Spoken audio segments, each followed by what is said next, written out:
Hello everyone, কেমন আছো তোমরা সবাই? আশা করি সবাই খুব ভালো আছো আর আমিও অনেক ভালো আছি। দেখো আজকে চলে এসেছি আমার বরের খুব পছন্দের একটা রেসিপি নিয়ে। আমার বর যেহেতু ফ্রাইড রাইস খেতে খুবই পছন্দ করে, তাই আমি ভাবলাম যে ওর জন্য একটু বানানোই যাক। তাই আর দেরি না করে ফ্রাইড রাইস বানানোর জন্য যেই সবজির প্রয়োজন সেগুলো আমি এক এক করে কেটে নেব। প্রথমেই আমি বিনগুলোকে ছোট্ট ছোট্ট করে কেটে নিলাম, আর এদিকে দেখো গ্রিন ক্যাপসিকামও আমি ছোট্ট ছোট্ট করে কেটে নিলাম।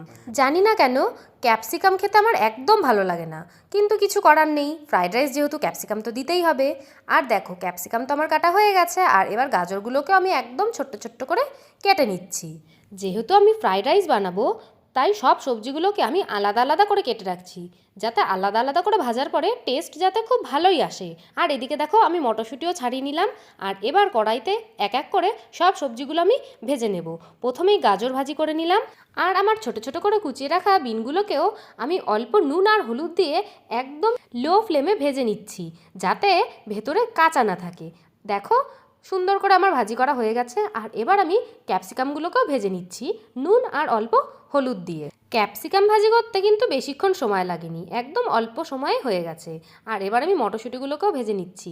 আর মটরশুঁটি ভাজতে ভাজতেই আমি আমার প্রিয় কিছু দিদিভাইদের নাম তোমাদের সাথে শেয়ার করছি। আকাঙ্ক্ষা দেবনাথ দত্ত দিদিভাই বলেছে, খুব সুন্দর হয়েছে রান্নাটা, লাভ ফ্রম ত্রিপুরা, আমার নামটা একবার নিও।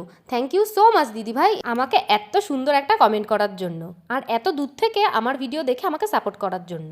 সোনালী কর দিদিভাই বলেছে, আমি তোমার ভিডিও ত্রিপুরা থেকে দেখছি, আমার নামটা একবার নিও। থ্যাংক ইউ সো মাচ দিদিভাই।